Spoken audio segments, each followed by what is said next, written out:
આવી ગયા કિચનમાં. આજે શું બનવાનું છે? આઈ થિંક બનાવવા કરતાં વિચારવાનું વધારે અઘરું છે. શું કેવું તમારું બધાનું કે આજે શું બનાવીશું જમવામાં, બરાબર ને? ઘણા બધાના મને મેસેજ આવતા હોય છે ઇન્સ્ટાગ્રામમાં કે તમે શેર કરો છો તો અમને આઈડિયા મળી જાય છે કે એકચ્યુઅલી આજે શું બનાવવાનું છે.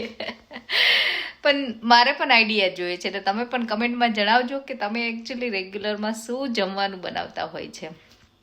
અને મને કુકિંગ કરવાનો શોખ છે, નવું નવું ટ્રાય કરવાનો શોખ છે, એટલે હું બધું કરતી હોય અને છોકરાઓને પણ નવું નવું ભાવતું હોય છે, તો ટ્રાય કરતી હોય. પણ ઘણીવાર હું આઈડિયા આમ મગજમાં આવે ને કે શું બનાવું. તો આજે ચલો બુધવાર હતો અને આજે બનશે મગ, ગુજરાતી સ્ટાઇલ મગનું શાક અને ભાત અને રોટલી. તો ચલો બનાવી લઈએ ફટાફટ. તો આ મગ મેં બોઇલ કરી લીધા છે અને સરસ બોઇલ થઈ પણ ગયા છે. હવે આપણે આમાં વઘાર કરીશું. વઘારમાં હું મગ બહુ સાદી ને સિમ્પલ રીતે જ બનાવું છું, પણ ગુજરાતી સ્ટાઇલ હોય એટલે થોડાક ખાટા મીઠા બને, બરાબર ને? એટલે હું નોર્મલી ટમાટું અને લીલું મરચું, કોથમીર અને લીલો લીમડો એટલું જ વઘારમાં નાખતી હોઉં છું અને વઘાર કરતી હોઉં.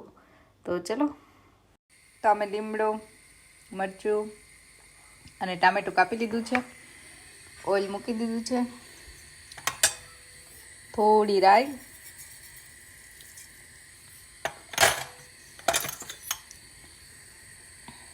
થોડું જીરું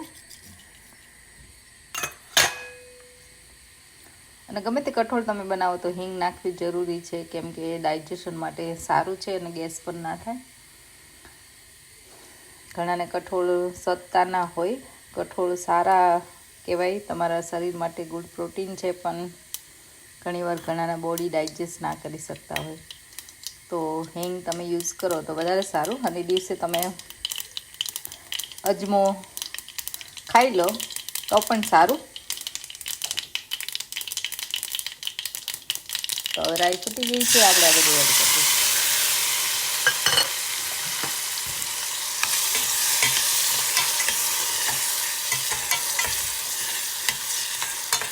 થોડી વાર આપણે ટમેટો થોડો પોચો થાય ત્યાં સુધી ચડવા દઈશું અને પછી બધા મસાલા કરીશું. તમે જોઈ શકો છો ટમાટા થઈ ગયા છે સરસ. હવે ધાણા જીરું, લાલ મરચું, તમે જેટલું તીખું ખાતા હોય એટલું. સોલ્ટ મેં બોઇલ કરવામાં નાખેલું હતું મગમાં, એટલે હું થોડું પાછળથી બધું વઘારને મિક્સ થઈ જાય ને પછી ચાખીને થોડું એડ કરવું પડે. તો અમે બહુ સોલ્ટ ઓછું ખાઈએ, માપનું હોય તો બહુ ખારું ન હોય.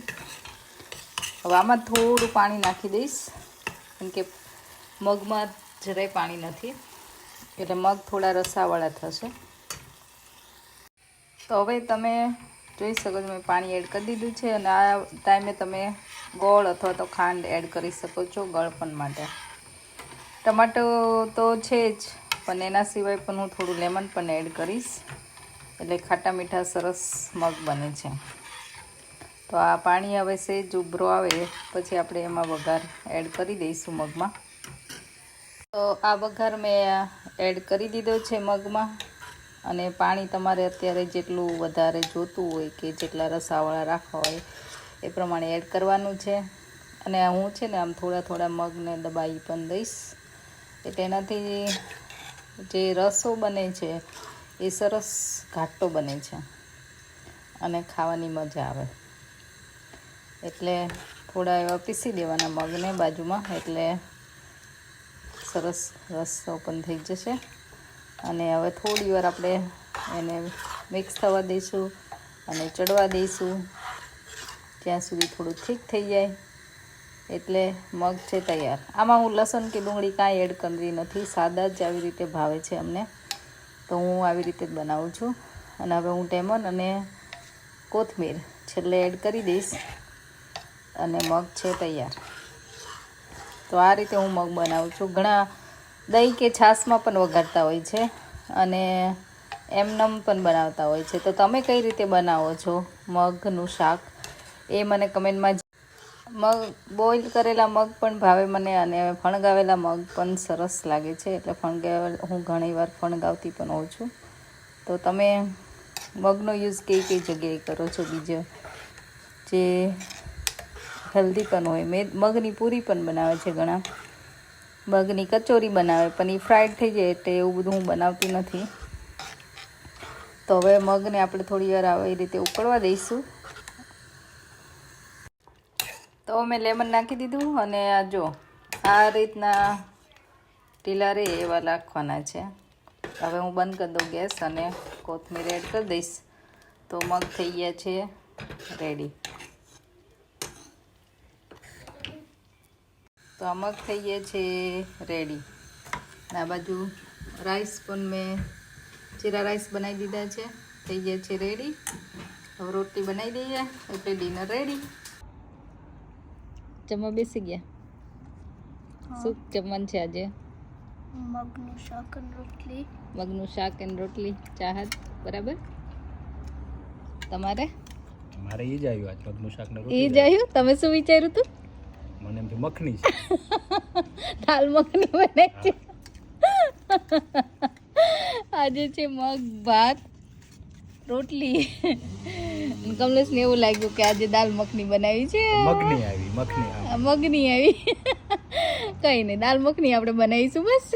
એવું જ સ્વાદ આવશે, આવું કાંઈ છે. હા, એવું જ સ્વાદ આવે, બરાબર છે. એવું વિચારીને ખાવ એટલે એવો સ્વાદ આવે, બરાબર ને? તો ચલો જમવા. ચલો, તો દિવસ થઈ ગયો છે પૂરો. આવી જ રીતે તમે નવી નવી રેસીપી જોવા માટે please like, share and subscribe our YouTube channel. So તમને પણ નવા નવા આઈડિયા મળતા રહેશે કે આજે શું ડિનરમાં બનાવવાનું છે. તમે જો અલગ રીતે મગની રેસીપી કોઈ પણ ડિફરન્ટ વેરાયટી બનાવતા હોય મગ યુઝ કરીને, તો મને કમેન્ટમાં જરૂરથી જણાવજો.